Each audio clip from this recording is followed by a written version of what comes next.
ఈరోజు నవంబర్ 1 ఆంధ్రప్రదేశ్ రాష్ట్ర అవతరణ దినోత్సవం. కానీ ఈ విషయం ఎంతమందికి గుర్తుంది?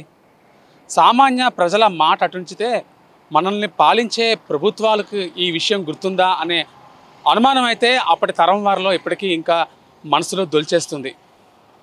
ఈరోజు పొట్టి శ్రీరాములు గారిని తలుచుకున్న నాదుడే కనిపించిన పరిస్థితి ఇప్పుడు నెలకొంది. తాను ప్రాణత్యాగం చేసి సాధించుకున్న ఆంధ్రప్రదేశ్ రాష్ట్రంలో ఆయనకు ఉండే విలువేంటో కూడా తెలియని పరిస్థితి.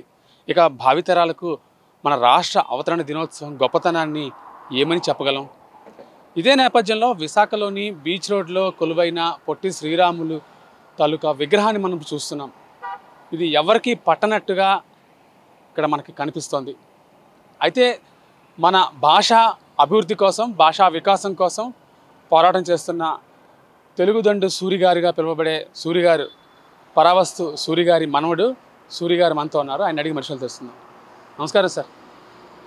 ఈరోజు అందరూ రాష్ట్రంలో వేడుక చేసుకోవాల్సిన పర్వదినంగా మనం చెప్పుకోవాలి. కానీ అసలు ఎందుకు పనికిరాని, దిక్కు దివాణా లేని పరిస్థితి ఈ రాష్ట్రంలో ఎందుకు వచ్చింది అనుకుంటున్నారు? అందరికీ నమస్కారం. ముందుగా మన ఆంధ్రజాతికి ఆంధ్రప్రదేశ్ అవతరణ దినోత్సవ శుభాకాంక్షలు. ఈ మహనీయుడు పొట్టి శ్రీరాములు గారు తన ప్రాణాలను పణంగా పెట్టి ప్రత్యేక రాష్ట్రంగా, భాషా ప్రయుక్త రాష్ట్రంగా, మన దేశంలోనే మొట్టమొదటి భాషా ప్రయుక్త రాష్ట్రం మన ఆంధ్రప్రదేశ్. 1953 అక్టోబర్ 1 నుండి ఆంధ్ర రాష్ట్రంగా మనము పిలువబడుతూ కార్యక్రమాలు చేసుకుంటూ వచ్చాము.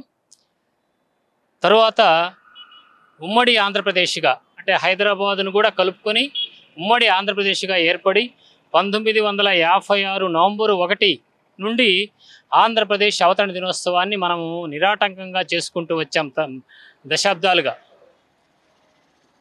మొన్న తెలంగాణ విడిపోయిన తర్వాత మన రాష్ట్రంలో కొలువైనటువంటి చంద్రబాబు గారి ప్రభుత్వం ఈ ఆంధ్రప్రదేశ్ అవతరణ దినోత్సవాన్ని పూర్తిగా పక్కన పెట్టేసింది. ఆయన ఏదో నవ్యాంధ్ర, దిక్కుమాలాంధ్ర అంటూ రకరకాల పేర్లు పెట్టుకుని ఏవో తేదీలు ప్రకటించడానికి ప్రయత్నం చేశాడు. ఆ రోజు అందరూ భాషాభిమానులు, మన తెలుగు జాతి ప్రజలందరూ కూడా, ఆంధ్రులందరూ కూడా ఆయనకు విన్నపం చేశారు.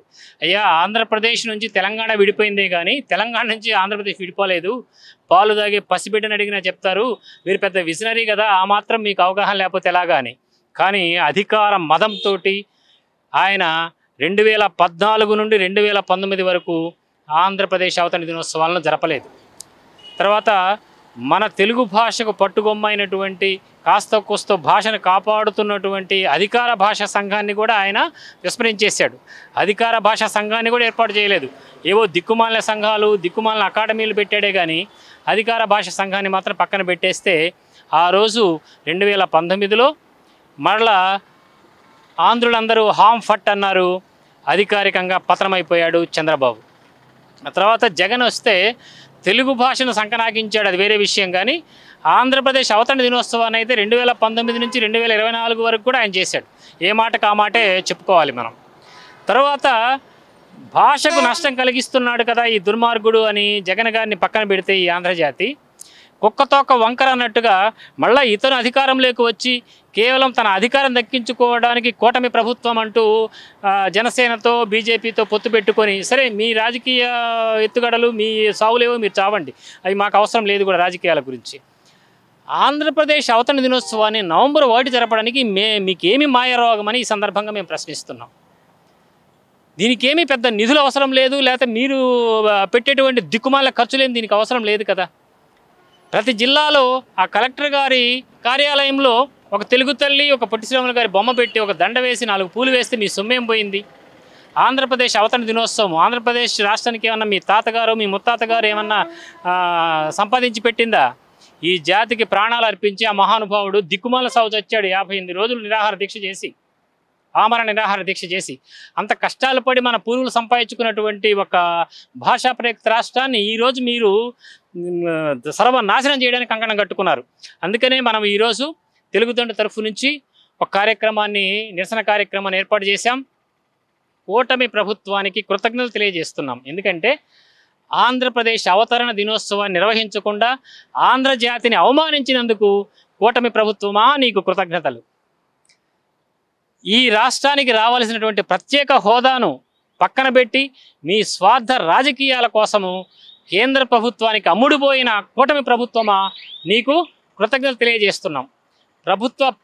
ప్రైవేటు పాఠశాలలు కళాశాలల యొక్క సంక్షేమం కోసం వాళ్ళ సంకనాకడానికి తెలుగు భాషను దుంపనాశనం చేయడానికి కంకణం కట్టుకున్నటువంటి కూటమి ప్రభుత్వమా నీకు కృతజ్ఞతలు.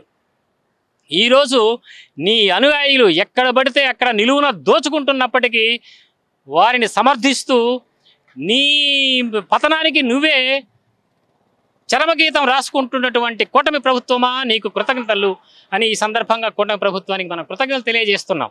ఎందుకంటే రాష్ట్ర భవిష్యత్తు మన బిడ్డల బతుకులు ఎలా పోయినా పర్లేదు, వాళ్ళ రాజకీయము వాళ్ళ అధికారం వాళ్ళ చేతిలో ఉంటే చాలు అన్నట్లుగా ఈరోజు కూటమి ప్రభుత్వం చేస్తుంది. ఇలా చేయబట్టే గత ప్రభుత్వం కూడా ఆంధ్రులందరూ హాంఫట్ అంటే అంతమైపోయింది ప్రభుత్వం.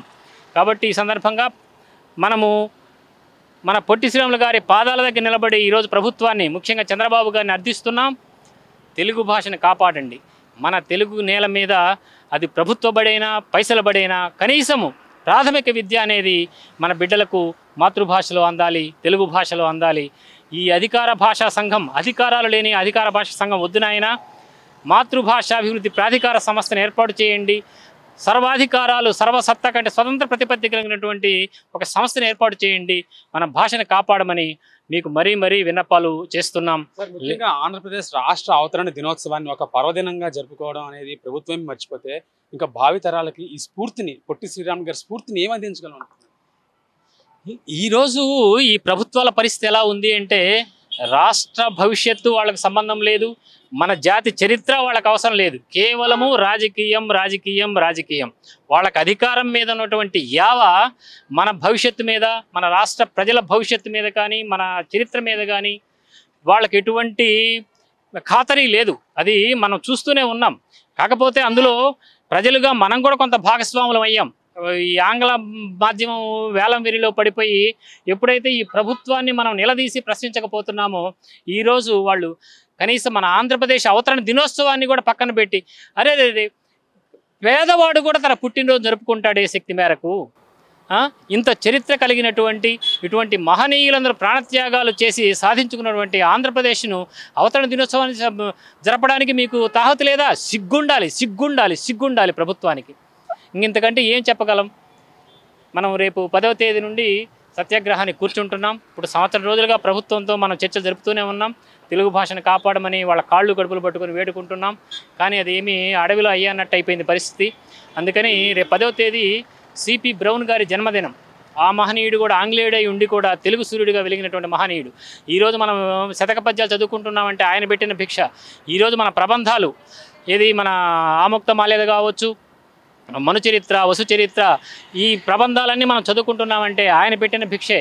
ఎక్కడో తాటాకుల్లో పడి చెదలు పట్టిపోతున్నటువంటి ఆ సాహిత్యాన్ని బయటికి తీసి తన జీతాన్ని ఒక విధంగా చెప్పాలంటే తన దేహము తన గేహము అన్నట్లుగా మన పండితులకు ఆయన జీతంలో డబ్బులు ఇచ్చి అవన్నీ కూడా పండిత పరిష్కృతం చేయించేసి ముద్రణ చేయించి ఈరోజు మనకు అక్షర భిక్ష పెట్టినటువంటి మహనీయుడు.